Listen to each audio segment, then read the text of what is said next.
Hi, I'm Amber, and welcome to the Meet RX Success Story podcast. And today we have Tani with us. Hi, Tani. Hi, how you going? Good, good. So, Tani, tell us, what was your situation like before you started Carnivore? Can you kind of go through what kind of issues you were having?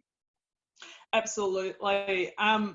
So it is a fairly long story. I was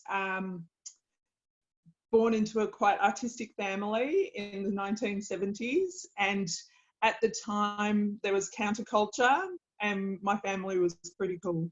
And at the time it was becoming quite fashionable to shirk the meat and three veg diet and the very simple diets that people were eating at the time. And so my parents became vegetarians, and I think there was already a movement of people thinking about the animal aspect of everything, but also the health aspect, I think, was a much larger part. And it was being deemed in lots of books and news and such that it was a healthy way to go, but it was very alternative and different. And so I'm fairly certain that my mother was vegetarian while she was pregnant with me. And so that was the first 9 months. And I was born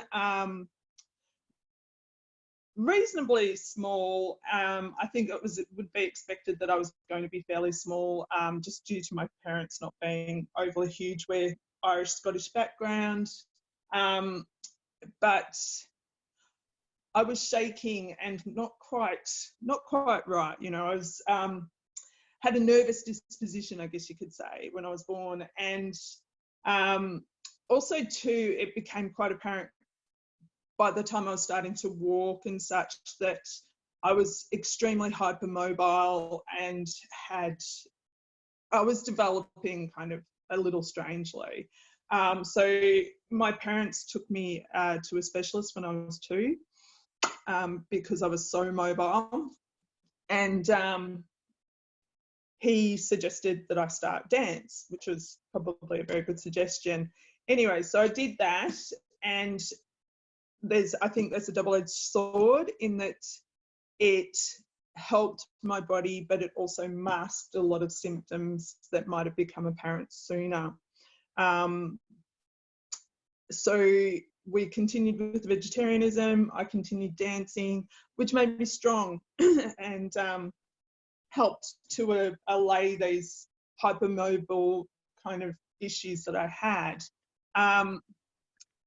But I suffered a lot of unusual things as a child. I had migraines frequently. I think all kids throw tantrums, but I was kind of out of control. I would throw the most epic tantrums and had really kind of strange fears and, just things that, didn't seem quite normal compared to the other kids around me.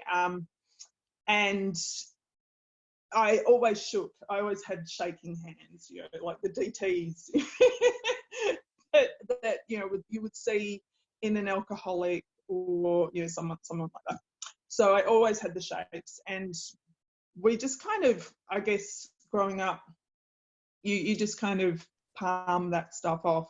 I also realised early on that I was always in pain, and I didn't know that wasn't normal. I thought everyone was in pain all the time. I thought that was a normal thing, and I'd wake up in the morning and I'd be, I was 5, and I'd be like, I wonder what's going to hurt today. And so I was constantly in pain, and also too, I also had cognitive issues that were different again to the kids around me. And I think today it would be possibly diagnosed as ADHD or, spectrum or something like that. But I had trouble processing, and I had trouble remembering as well. So my memory was highly flawed.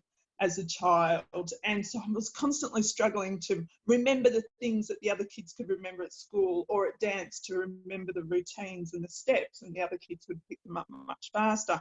So I just thought I was a bit of a dummy ultimately, which is quite funny, but you know.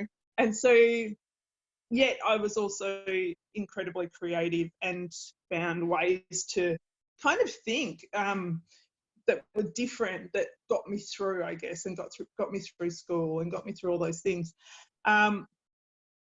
So as I started to hit my teens, I was still dancing, I was still strong, still had the migraines, still had processing issues. And then I realised that my body wasn't developing properly and I was out of shape. My spine was out of shape. It appeared to be. And I asked a child who was about 15 as well at the time at dance to have a look at my spine, because she had a brace. You know, she had scoliosis and she had a brace. And she had a look at my spine and she said, "You've got it too." And I was like, oh, okay. So I went home to my parents and I'm like, the girl at dance said I've got scoliosis.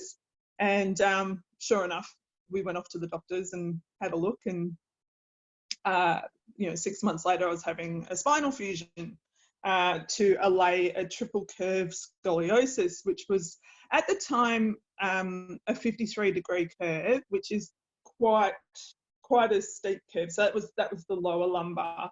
Then I had curves in the upper back and neck as well, but that was the main one they addressed. And they reduced it by about 25 degrees by fusing the vertebrae together. Nothing was really kind of explored with that. You know, there was no connections being made between anything that was happening to me, mostly because I didn't speak up. Like I say, I didn't know it was abnormal to have migraines all the time. I didn't know it was abnormal to be in pain all the time. Anyway, so we still, at this point, I think we were not actually vegetarian anymore. My parents broke up. So I'm going to have to jump back and forth a bit here. My parents broke up when I was in about grade 3 at school. And when that happened, we went from being whole food vegetarians. We grew everything in the backyard. We just ate the most pure, clean food you could ever eat, according to those kind of structures. And there was no pesticides or anything like that, but I was constantly sick. But then when my parents split up, we we skewed a bit more towards your standard diet, your food pyramid. So we introduced things like margarine. We introduced a little bit of lean chicken, no skin, no nothing, lean chicken. So we ate that occasionally. So we were no longer vegetarian. We were never super strict either. Like, we ate dairy, obviously. We had some dairy. We didn't have milk. We had powdered soy milk, which I can tell you was disgusting. And jumping back again, when I was little, like 4 or 5 years old, I remember having the most excruciating tummy aches. And so I'd eat my Wheat Bix with my soy milk and my tummy hurt. And again, I just thought it was normal. I thought everyone's tummy hurt. So I grew up having, tummy aches, migraines, chronic pain, didn't know it was weird. And I think partly that was because my mother also suffered from headaches and had, a few health issues as well, unsurprisingly.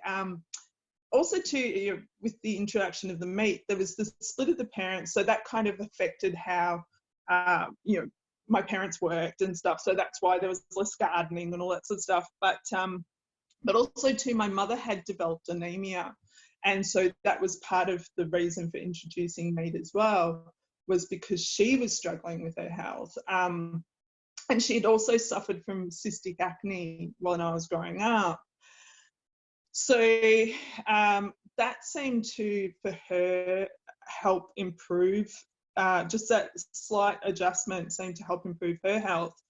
it didn't really make much difference to mine, because what we then did was, on top of these sort of processed foods, not a lot of them, it was still mostly whole foods.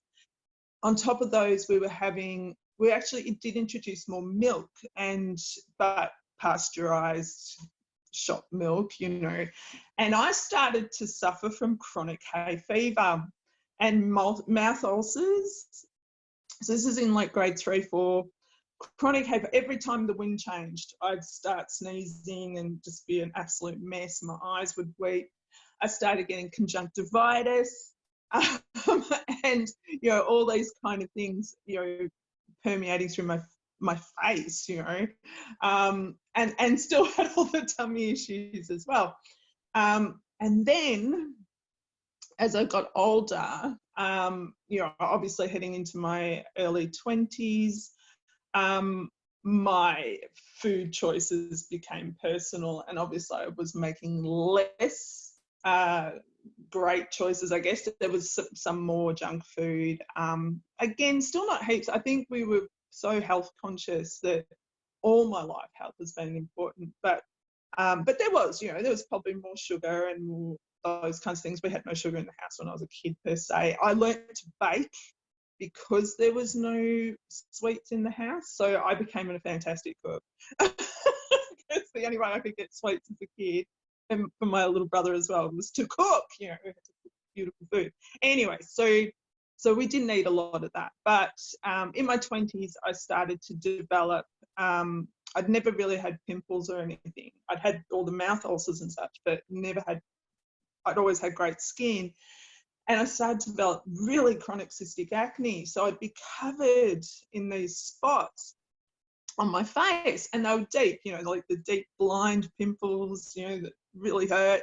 And so I was getting all these horrible sort of, it's almost like ulceration on my skin. I'd have 20 going at a time, and they wouldn't heal.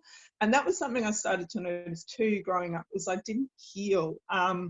So if I got a scratch or a pimple or something like that, sometimes it would take up to 6 months to heal. It wouldn't get worse, but it just wouldn't get better. So I wasn't recovering from anything, and I was still really low on the fats and really low on the meat. So I was, always eating predominantly a plant-based diet.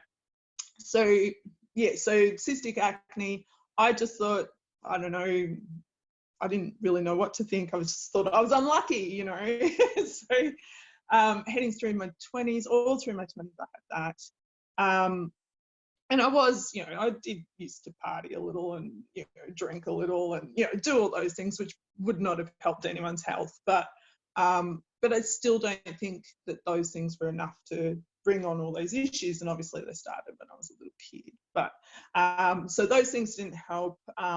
It certainly put on a little weight, not a great deal, but I also started to notice as I got older, again, heading into my later 20s, that I couldn't tolerate certain things anymore. So, for example, beer. I liked a beer.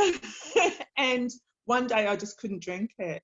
And I was like, it tasted toxic. And I was like, that's so weird. Why suddenly can't I drink beer? Anyway, so I stopped drinking beer.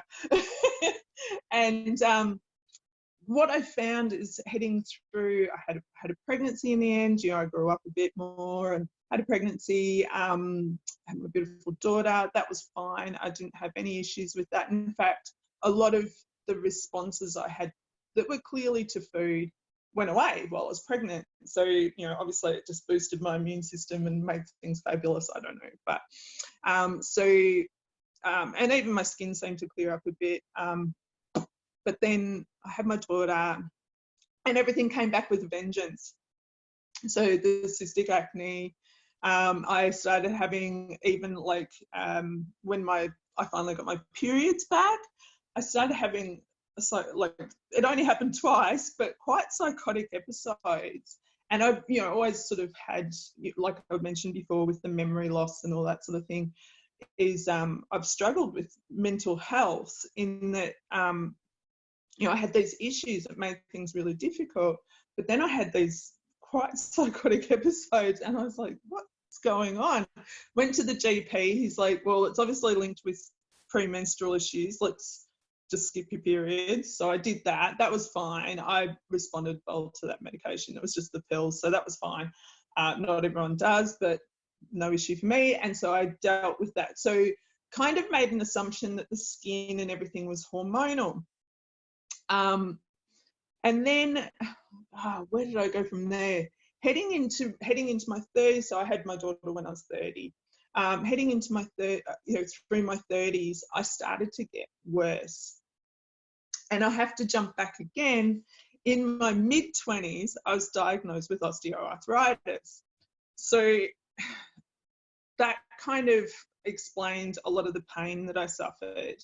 And something, talking about the skin not healing, is whenever I had an injury, and I injured very easily, muscles would tear and tendons would tear, again, it would take ages to heal. And so from a very young age, through dance and stuff, I was taping myself. I used to tape my joints, I'd tape my knees and tape my ankles, and mostly it was preventative, so I wouldn't injure myself. Anyway, so I wasn't healing. So got the arthritis. That's getting worse and worse and worse. The migraines are getting worse and worse and worse. In my mid-30s, I was having migraines 6 days a week out of 7, and I'd get some reprieve occasionally. I also, in my mid-20s, jumping back again, my hip started to hurt. Just one day, I was working in a shop and I just noticed my hip was hurting. I was like, that's really odd. And very quickly, my hip got worse, and like over a couple of months, to the point where I was on crutches, and I'm hobbling around on crutches in my mid-20s. And I went to a specialist, and they said to me, we probably need to do a hip replacement. And I was like, oh, that's a bit nuts. And then he said, oh, but you'll have to wait 6 months to have an MRI scan. In Australia, we have a health system that's actually pretty awesome. But part of having the health system we have is, if you're on the public health care system, you have to wait for certain things sometimes. And at that time, I had to wait 6 months for an MRI. And I was like, I can't even walk. I'm crawling around the house. What am I going to do, like, for 6 months? And I just said, look, I'm going to try and find something else. So, fortune always jumps out, and I ran into a chiropractor, and he was doing a demo, and I'm like, yeah, I'm on my crutches. He's like doing his little demo, obviously rustling up a bit of business, but I said, do you think you might be able to help me? And he's like, sure, come in. And so I started seeing the chiropractor here, and at first I was seeing him like 3 times a week, and gradually we reduced down over a year till we were down to once every couple of months. And he got me up and walking again, and seemed to sort of, allay all these issues that were going on. There was still problems in there, but he was kind of dealing with them. And he was also, obviously working on the rest of my spine and everything. And that also helped a lot with the migraines and stuff. So clearly, the spinal condition was contributing to that, but also so was the degradation of my joints. And so I did that for a really long time. I'm like, I'm going to put off having a hip replacement as long as possible, which I managed to do until I was 42. So it was 15 years. I think it was 15 years, something like that, between maybe 17, between the doctors saying we think you need a hip replacement to when I actually got one. And by the time I actually got one, I couldn't move my leg. It had completely seized in the joint, in the hip joint. I was still doing dance classes though, just to keep my body moving. It was amusing, but so through that time, so it's sort of like there's all these concurrent things happening to my body, the skin, the ulcers, stomach issues. The stomach issues also got gradually worse and worse and worse. Again, so my 30s were kind of the culmination of everything, where everything started to really, my body started to hit rock bottom. So I had the hip issue. I was on top of it with the, the sort of physiotherapy and the chiropractic and stuff like that. And, I was just sort of staying on top of the migraines but not really, I just dealt with them was the main thing I did. But I started to sort of think, there's something really off here. I'm sick all the time. I feel sick all the time. I've got those migraines all the time. So I started going to the doctors. I'd actually first gone to a doctor about how I was feeling in my stomach when I was about 20 or 19. And they had suggested that wheat was the problem, which was probably more common back then. That it would just be one specific thing. So I stopped eating wheat. And it did help. It actually did help to some degree to reduce the issues I was having. But I started noticing other foods were really triggering, like things like kidney beans. So I eventually stopped eating kidney beans, and keeping in mind I was pretty much plant-based all the way through, and I definitely oscillated between small amounts of lean meat and being completely vegetarian, and I even went all the way to raw vegan, which ironically I did for a month before I had my hip replacement. So yeah, it was the thing. And again, because of what I'd been essentially taught all my life, I was like, well, that's the cleanest thing you can do, is to eat raw, and to eat just vegetables and eat raw. So I did that.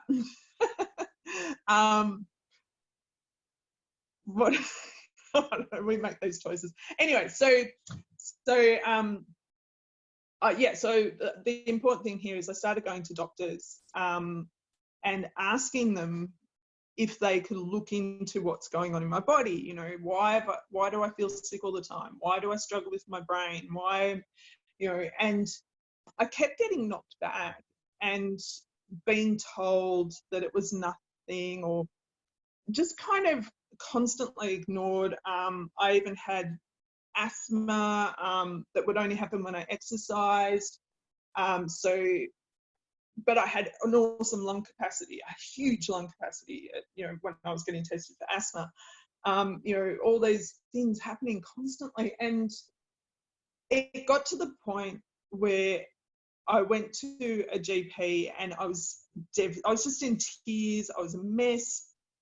I was in so much pain. My hip was locked, and my stomach issues. Oh my God. So I'm going to jump back again. When I was little, I started getting constipated a lot, and that continued all the way through. And then, heading again, jumping back to my 30s, that started becoming diarrhea, and it was chronic, and it was all the time. And I was running a shop at that stage. I'd run, and I actually lived at my shop. I would run from the shop to the toilet and back and forth, all day. And I had a buzzer on the door, so if anyone came, I could hear, so I was on the toilet all the time. And at that stage, I was probably pretty much, vegetarian again. And it was just constant. And so my stomach would blow up. The worst farts in the world. Like they were, and I'd had that for years. I'd had that through my marriage. So I'm going to the doctor saying, I think I need testing for allergies. Obviously the arthritis and everything's getting worse. What's going on? Test me, please. And again, the health system we've got, and because I don't have private healthcare, they were like, well, you know, those tests are really expensive, and, you know, they're just always fobbing me off. And as I say, yeah, I went to the chemist, and at our chemist we had it's just a shopping centre.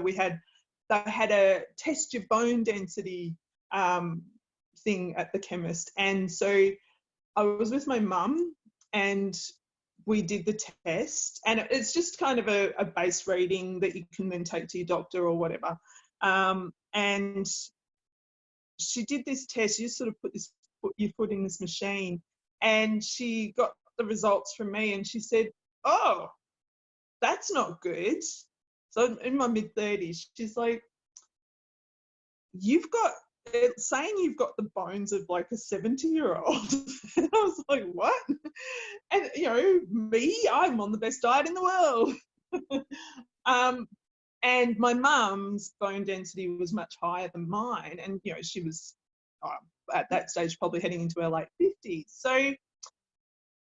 So again, you know, at the doctor's, I think I might have osteoporosis. Oh, you can't possibly have osteoporosis. You're too young. I'm like, but I had this test. Oh, they don't mean anything. Yeah, so it's constantly being dismissed. And when I finally went to this GP and I was having my meltdown, she said to me, well, you know, and I have a few issues with authority and whatnot, but it's like, well, you know, clearly you have authority issues, and clearly you're bipolar. And I was like, what? Bipolar? I'm not sure if bipolar can cause all this. But, you know, sort of intimating that I was insane. And no offense to anyone with bipolar, you know, I actually understand it quite well. I don't think we're insane. But it was this intimation that I was being melodramatic, that I was making it up, that I was a hypochondriac, you know, and after years and years of going to doctors and them kind of fobbing me off, I kind of believed that. I was like, well, maybe I am just a hypochondriac, and, you know, these things are happening. So anyway, so I kind of got pretty upset, and I knew that I had to have my hip seen too. So I went to another GP at the same clinic a while later and complained about the other doctor, but got sent off for x-rays for my hip, and sure enough, I needed hip replacement, you know, pronto. And so went on the waiting list, and it takes about a year to get that done. So I would climb in and out of my car, I would lift my leg onto the accelerator and to the, you know, literally lift my leg in and out. You know, I'm a parent, I've got to get around. So, you know, so I pushed through. I just constantly pushed through everything. Again, thinking, you know, I was just nuts or whatever. And then when I was 42, I moved to the country, away from the city. Best thing I ever did. But I found a GP, and she just was amazing. And I went to her and I said, I think I've got osteoporosis. And she's like, well, we better get that tested. And I said, I think I in this time when I moved, I met another mum at school, and I was whinging about all my issues. And she said to me, I think you've got what my children have got, and that's Ehlers-Danlos syndrome. And I was like, oh, okay, what's that? You know, so started looking into it. And so again, I went to the GP and I said, this magical woman, I said, I think I might have Ehlers-Danlos syndrome. I don't know what it is, but my friend thinks I've got it and her kids have got it. And she's like, oh, well, we better get you tested. And she kept doing this. She kept saying, you know, so she was actually my doctor caring for me through the hip replacement, you know, with all my post sort of stuff. And I also said to her, I think I've got food allergies. And she's like, oh, we better get that tested. So she sent me off for all these tests. It was fantastic. And sure enough, I had really strong reactions to various foods. So I did the hydrogen breath testing which tests for reactions to certain foods. So that's your fructose and your fructans and your oligose and all this sort of stuff. And sure enough, it was fructose and fructans. So basically fruit and vegetables were making me very, very sick, and legumes as well. And so I was put onto a diet for that, which we'll go into in a minute. But I also went off and got tested for the for osteoporosis, and sure enough, I had osteoporosis. So I have osteopenia, which is the onset of osteoporosis in like my hips. They measure different areas. In my spine below the fusion, I have really full-blown osteoporosis. So, and I've got osteopenia, they measure your arm as well. So I've got, that comes up as osteopenia as well. So, yeah, I have the bones of a very elderly woman, which is pretty kind of shocking. And, you know, you see the endocrinologist and they're like, well, you're so young, we actually can't treat you because the medications we use are late-term medications. So they might improve the structure of the bones to help them to stop deteriorating, but we give those to women who are in their 80s and 90s and are close to tripping off the mortal coil. So those are kind of safe to give to old people in the sense that they're not safe drugs. And so and the bone, the way the medications work is they harden your bones, which actually makes them brittle. So when you have osteoporosis, your bones actually, you sort of think of them becoming more porous and stuff, but they become like sponge. They're soft, and they're also, so they're just kind of prone to breaking. It's almost like, I always think of it, and it's really gross, but it's kind of like they're rotting away. They've just got no structure. So so I got that diagnosis, and I went and had genetic testing and whatnot, and you know, they do, you can see my hands are quite bendy. They do a bunch of, you know, sort of visual tests as well, and I had Ehlers-Danlos syndrome. So that is a issue with collagen. Every cell in my body, the collagen ain't right. That's about it. I don't know heaps about it. I've looked at it a fair bit and then I forget the information because, you know, I've got memory loss.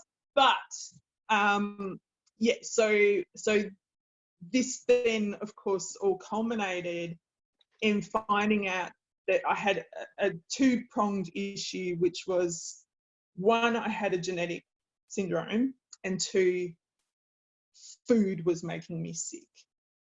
And so then we get into the bit where we find out how to treat that, you know. And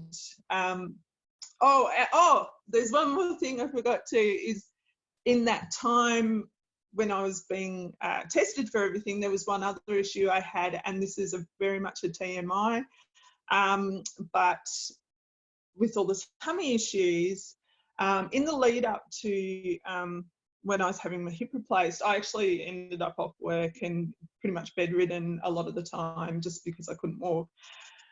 And my stomach kept getting worse, and I started to bleed from the wrong end. And that was really scary. And so while I was going through the process of getting into hospital for the surgery for my leg, I spoke to a couple of the specialists I was seeing, and I said, I'm bleeding, and I have been for a little while, and it's really scary, and I don't know what's going on. And they're like, oh, that's no good, or we'll do something about that. Nobody ever contacted me or anything. And so I sort of left it for another 8 months or so, and it got worse. And I was just like, again, the reason I don't chase these things up perhaps is because I thought it was in my head, you know. I thought it was because I was being overreactive, and, you know, obviously I'm not, but that's the process that happens with that kind of gaslighting or whatever. So that got a lot worse, and I always felt swollen too internally, like everything was swollen inside, and certainly my joints would swell up and all those sorts of things that are a bit more obvious. So there was inflammation, clearly inflammation, all internally and externally. So my angel doctor also sent me off a test for that, and I had ulcerative colitis, which then I think I had a few scans and whatnot, which are not fun. And they then changed, or it's still the same thing, but it's proctitis. So that's ulcers in the colon, which I was medicated to the eyeballs for a while. So I was taking all these massive tablets. I took a photo years ago of all the tablets I used to take. So I was taking hundreds of vitamins, not hundreds, maybe like 30, but a lot of vitamins and minerals and stuff to try and kind of combat everything. And I was taking all this stuff, but I was also being put on medications, and those medications were anti-inflammatories, but really specific ones. And some of them were horse pills, are massive. And they were also giving me, and again, this is so gross, I had to do enemas of anti-inflammatories, and it was disgusting, and it was actually quite traumatizing too. It's not fun. And so I was doing those, and at this point I'm still pretty much vegetarian, again, little bits of meat here and there, but still vegetarian. But so yeah, I'm doing all this stuff, and then they put me on to steroids for a while, only for 8 weeks. And in that 8 weeks, I put on 6 kilo. I became incredibly aggressive, which I think is funny. I don't think that's a normal side effect of, that's more your anabolic steroids. I wasn't on those, but I was on anti-inflammatory steroids and, cortisol. And I blew up like a balloon, and I felt terrible, and I was hungry all the time, and I just started eating. And interestingly, at that time, I was starting to eat some meat. So I was actually eating a lot of meat at that time as well, but I was still eating lots of carbs and veg. Anyway, so I put on 6 kilo in 8 weeks, and I'm only 4'11". So that's a lot. I'm very short. So that's a lot of weight to put on a small frame. That's probably important too. I've always been lean, reasonably lean, aside from that little stint where I used to drink too much beer in my early 20s. I put on a little bit of weight then, but once I stopped drinking beer, that all fell off. So I've always been lean and reasonably fit. Sometimes I've been incredibly fit. I haven't gone into the unusual jobs I've had, but I've worked in dance and stuff like that. So at times I've been incredibly fit, but at the same time still injured very easily and all those things. Anyway, so I got all my diagnoses, and that's pretty much where the food journey begins. That is one incredible journey right there. I just can't even imagine. I can't wait to hear how these things have improved, and gosh, I hope they have improved. But before that, can you kind of give us an idea of how you implemented the carnivore diet? Like, what did you eat? Maybe go into how many times a day you ate, the types of meat you ate, those kind of things. Did you include dairy? Did you not? And also, did you have any issues transitioning, like any kind of fatigue or digestive issues or anything like that? Okay, so my journey into carnivore, or as I like to call it, animal-based for me, but my journey began with all these diagnoses and realizations that food was making me sick. And so initially, with the testing that I had done for my gut, I was put onto a FODMAPs diet. So that's, the low fructose, low oligose, low, even low lactose. So I was still drinking soy milk. But yeah, so it was, quite a pared back way of eating. And that actually made quite a lot of difference to my health. I started to see health improvements quite quickly with that. And I was on that for quite a while, like I think sort of about a year and a half. And then the progress kind of stalled. And again, I was doing this FODMAPs, but I was doing it either with low amounts of protein, meat, animal protein, and probably low fat still, and at times still vegetarian. So I was avoiding these more sort of, aggressive foods like beans and certain vegetables and certain fruits, and grains. Grains were gone. All grains, were out. But I was still having things like porridge, so oats. So those were still in because they were sort of considered lower on the scale of those things that can cause issues on the FODMAPs diet. And so I was getting really frustrated. Even though I'd had some success, I was still really sick, and I wasn't healing as well as I hoped. And so I stumbled across keto and the ketogenic diet. I think I was probably Googling like mad to try and find answers. And interestingly, I'd actually tried keto a few years before. My brother was doing it. It was before anyone knew about it. And I did it for a few months and I had amazing results. This was before my hip replacement and all that stuff. And my stomach started working and I was going to the toilet normally. I'd never known what that was like. I'm like, wow, this is weird, and I was feeling quite good. But then everyone bullied me out of it.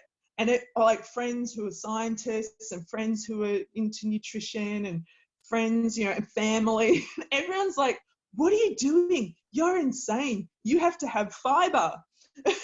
And I was like, oh, okay.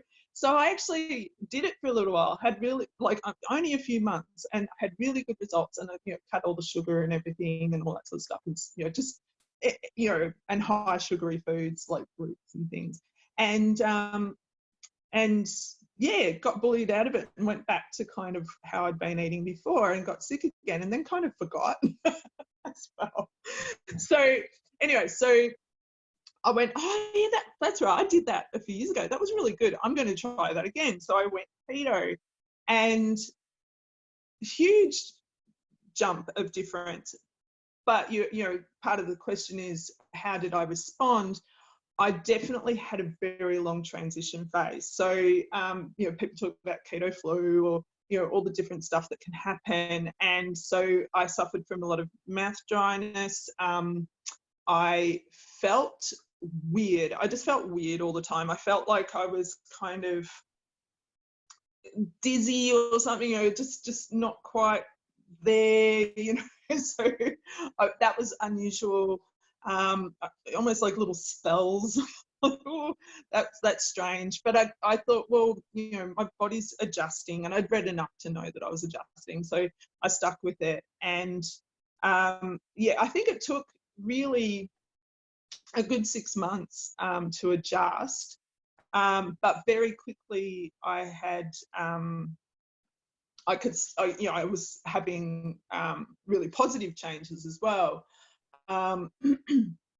So whilst I was having more and more positive changes with the ketogenic diet, again, I was still often doing it as a vegetarian.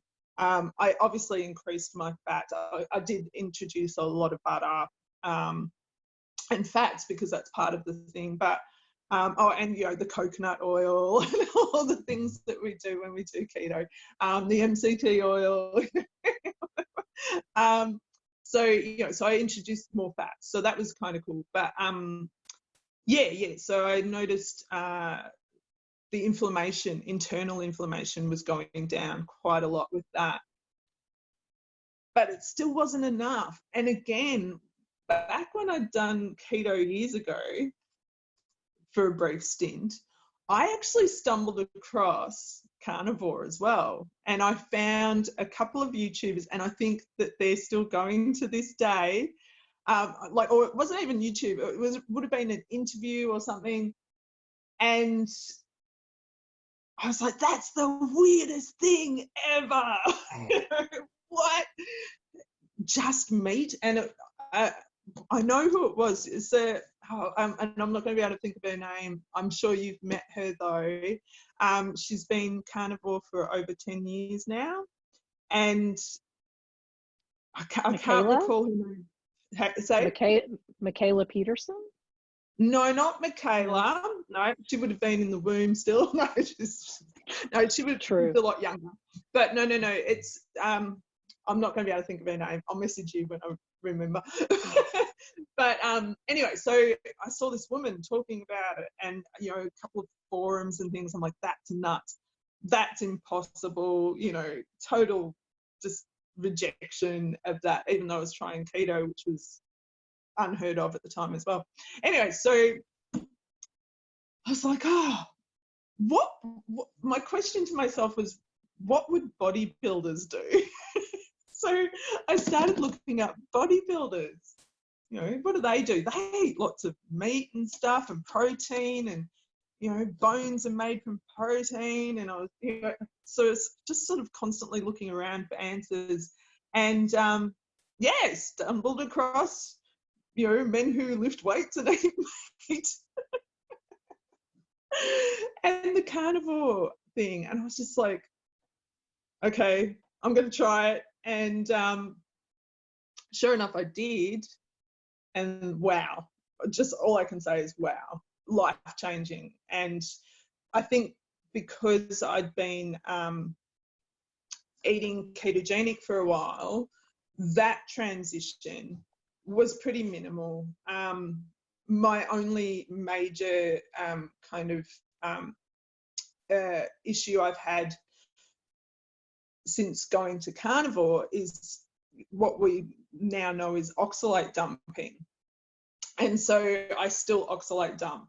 So I've been eating carnivore for, I actually have to probably look, but I've been heading up for 1.5 years now.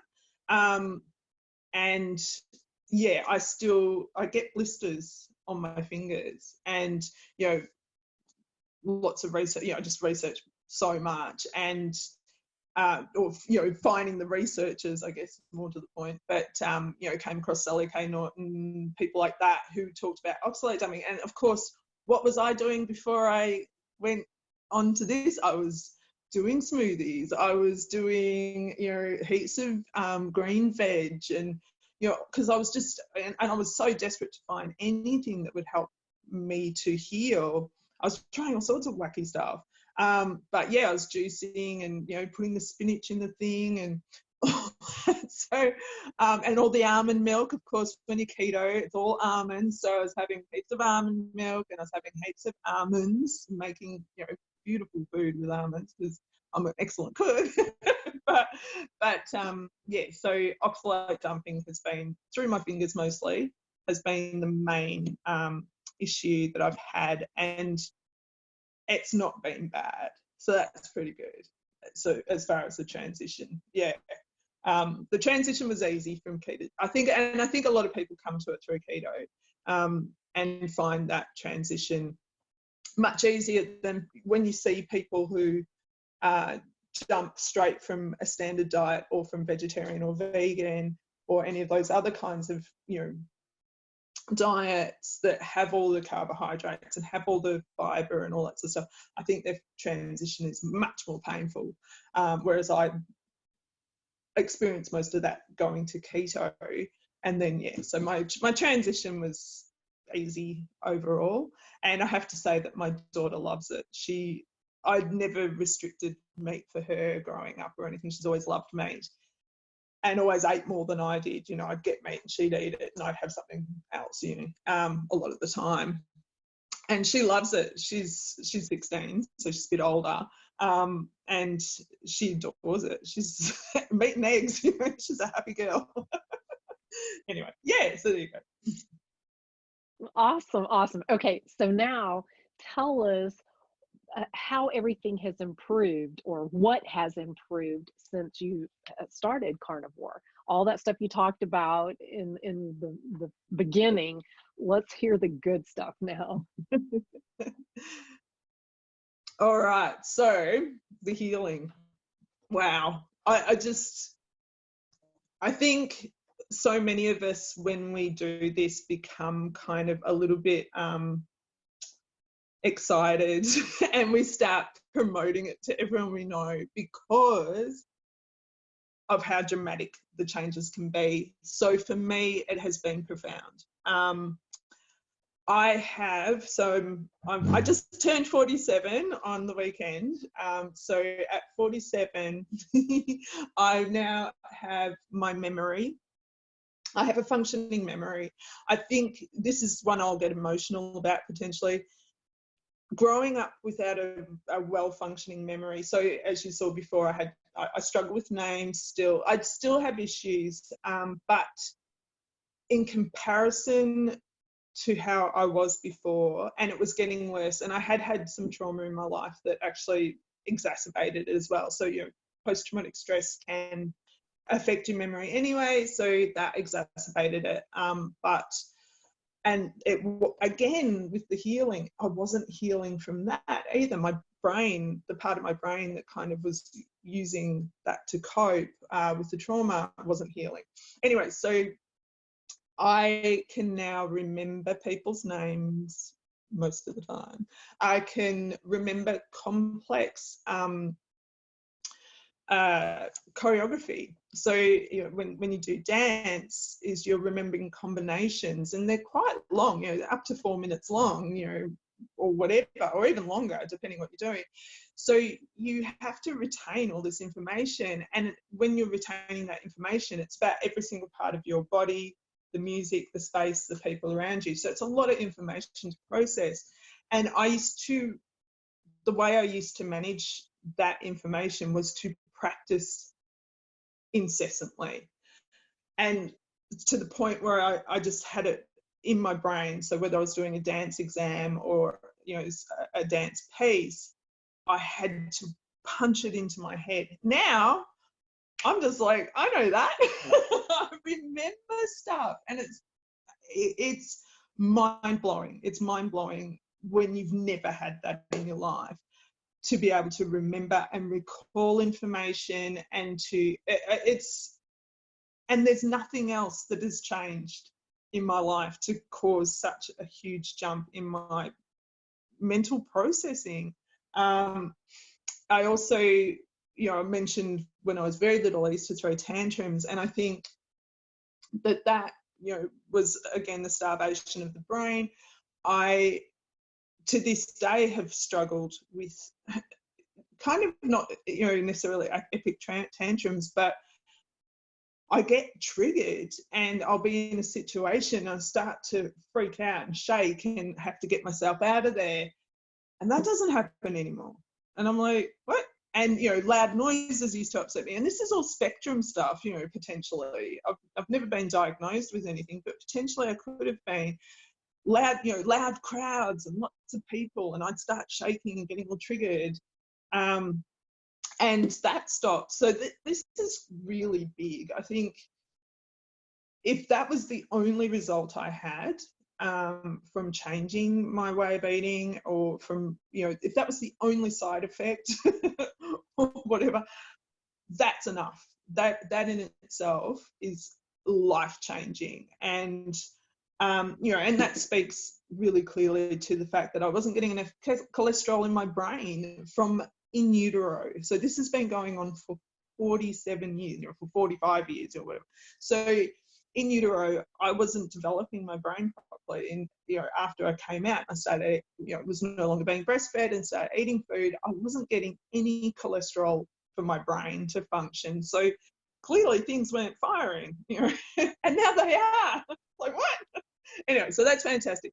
So other things that have also changed, I no longer have active ulcers in my colon. So that went away. I haven't been medicated for a good year. And that I think what I notice too is occasionally, disclaimer, occasionally I have stuff I'm not meant to. And when I do, I flare up and sometimes I'll get a tiny, tiny little bit of blood. So I'm not 100% healed. I'd say I'm probably 90% healed or something. And I haven't had a colonoscopy for some time. So I don't have verifiable data on that, but certainly it's wholly observable. And so, yes, so if I do have something off plan, I will flare up and have a little flare. Even when you've got ulcerative colitis, you have flares and it goes up and down anyway. But yeah, so that's fantastic as well, so my gut's functioning. And of course, no more diarrhea, no more stinky farts, no more issues with that.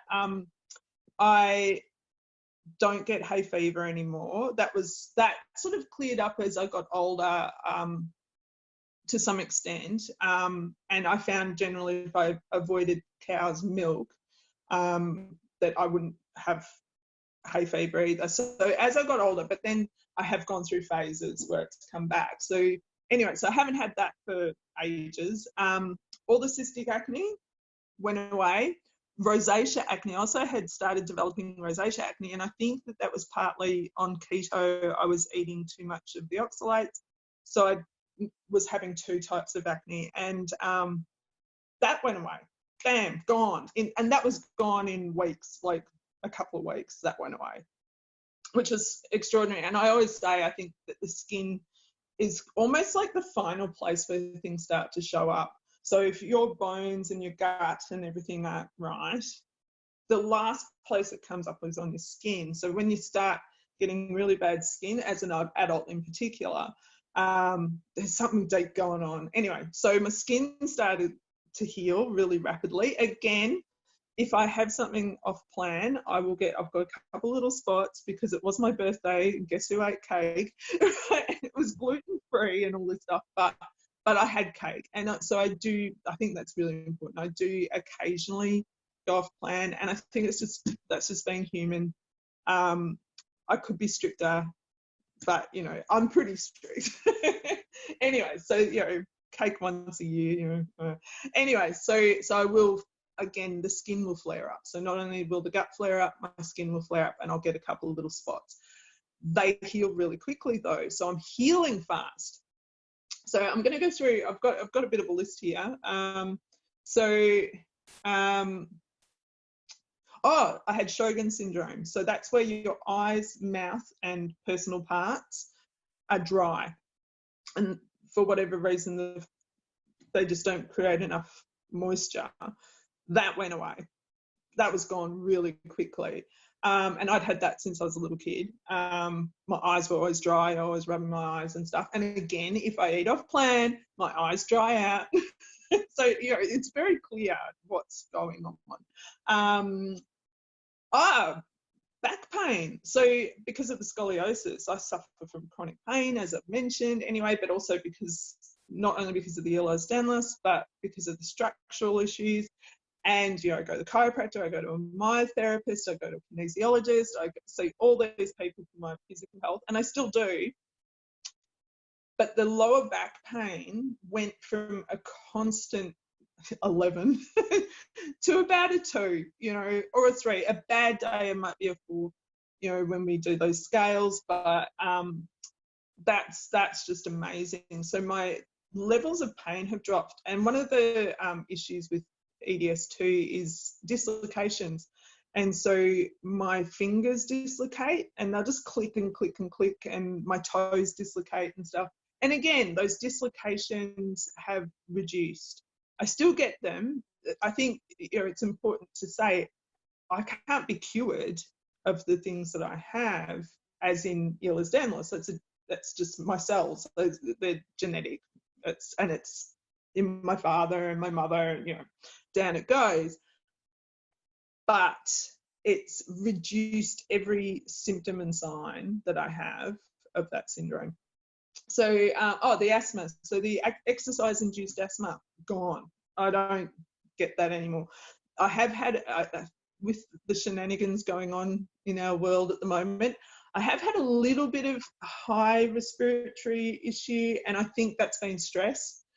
So I'm just not breathing as deeply, you know, so it's almost could be considered a sort of an asthmatic feeling, but I think that's just that. So we'll put that one down to stress. But the actual, I'd be wheezing, you know, leaning over wheezing after exercise, and that's gone completely.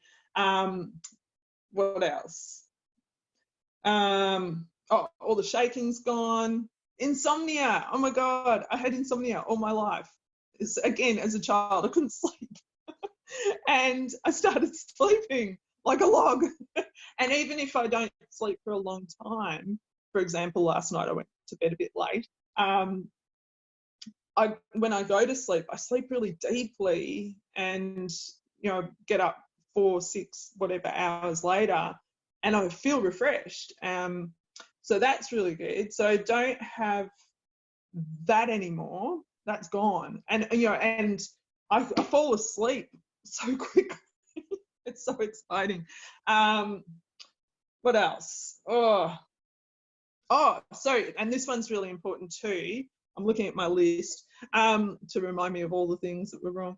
And one of the things that's actually happened, because it's been a year and a half, is I've started to forget what was wrong with me, which is awesome as well. Anyway, so osteoporosis, big deal, a huge deal. And I had tests done a couple of years ago, obviously when they diagnosed and everything, and they did all the DEXA scans. And I went back, it was probably about 6 months ago, and had DEXAs done again. And the results were really interesting. So I'd been keto for a while, FODMAPs for a while, keto for a while, and then carnivore for a while. So there, you know, some transitions going on there between the tests. But the density in my ulna had gone up 7% in 2 years. It had gone up. They tested different vertebrae. The vertebrae below the spinal fusion had got worse, but only by a few percent, whereas vertebrae above had actually got better as well, only by a few percent. So it was marginal. And my hip had also actually gone down a few percent. So the ulna's kind of the giveaway there, is that because it's just my arm, I'm not doing much with it. But a 7% increase over a 2-year period. I mean, they're testing me to see how much I'm going down every year or every 2 years. And it had gone up. So I can only attribute that to, you know, a combination of dietary change, and after my hip replacement, I was able to start exercising a bit more. So it will be very interesting. In another 2 years, I'll get tested again. That's how our system works. When you've got, something like this, and I'll get tested again, and I'll be publishing those results again as well. But so that's been extraordinary. And of course, I've had bloods done. And I used to suffer from really bad vitamin D deficiency from even years ago. And that's all normal. Everything's normal. Oh, and that's one of the other best things. As you can see, I'm quite fair, and I'm actually a redhead. But is I don't sunburn anymore at all. Like, I can go out in the sun, and I live in Australia, so it can get pretty sunny here. I can go out in the sun for 4 hours on a blazing hot day, and I don't get sunburnt. And I have lived in the shade my whole life because I'm the little ranger, little redhead hiding in the shade, keep me away.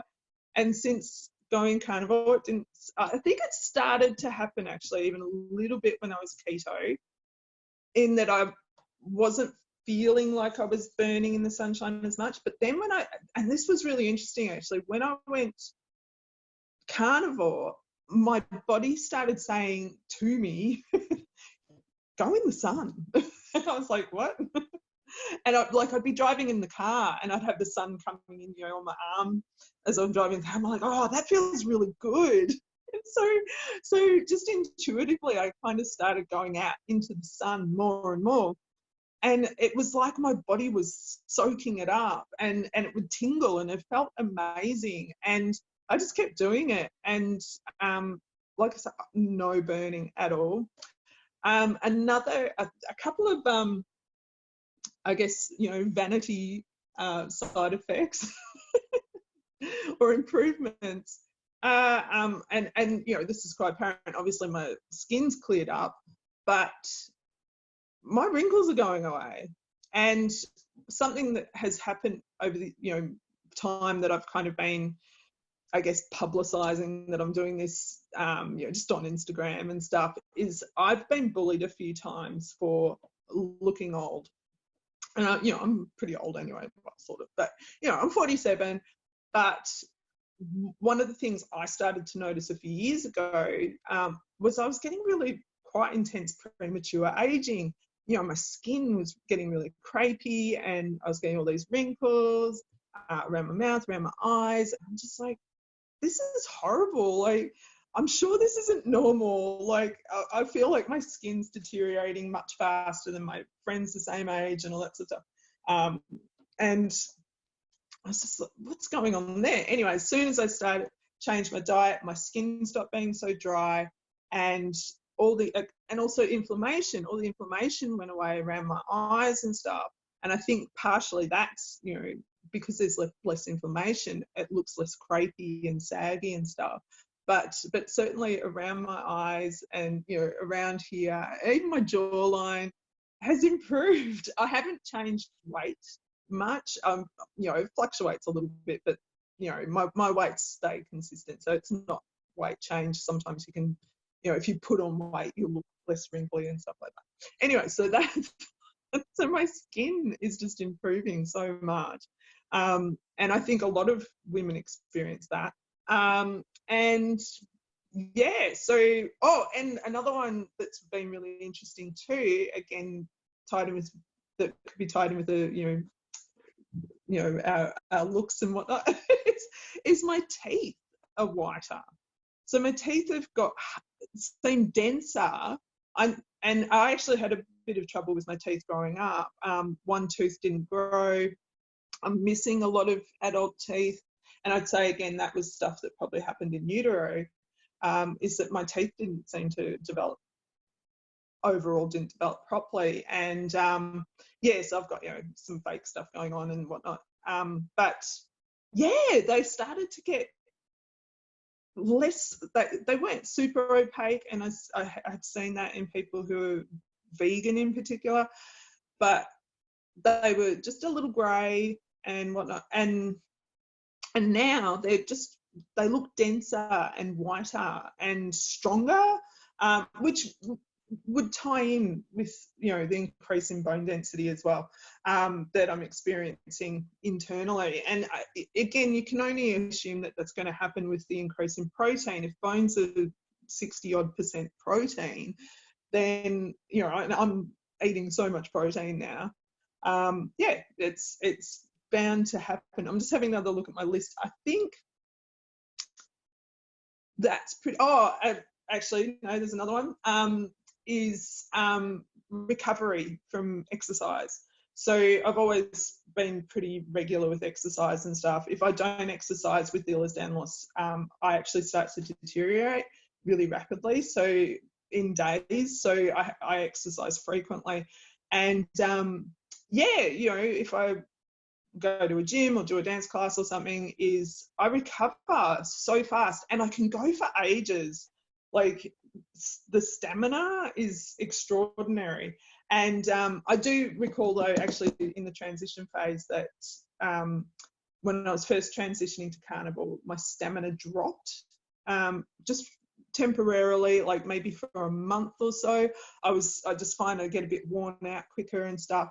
And then it swung straight back the other way. And I also started putting on muscle, like, way faster, and recovery was faster, but also, as I mentioned earlier, I heal better. So if I get a EDS injury, which I'm very prone to, that heals better. So internally, the tissues and structures are just healing better overall. So essentially everything's healing, and it's constant, and it's going to be really interesting to see how that pans out over the next, another 2 years and another 5 years and 10 years, and where I'll be, after, such a long history of poor health, in spite of eating fabulous food, in spite of being fit. I was always sick. And so it can only come back to the fact that all those foods were making me sick. And I think it's important to look at ancestral stuff too, being Celtic and Nordic, Viking. Is I think, from cold climates, obviously I live in a warmer climate now, and I was raised here, but I was raised on tropical fruits. I was raised on, fruit and vegetables that my ancestors would never have had access to, and certain grains too, and legumes certainly not.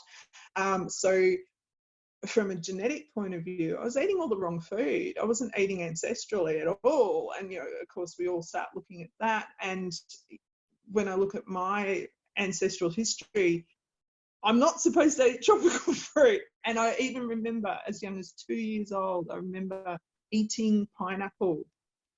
And I was very vague memory, this one, but sitting on a kitchen bench, eating pineapple, fresh cut, and it burning my mouth.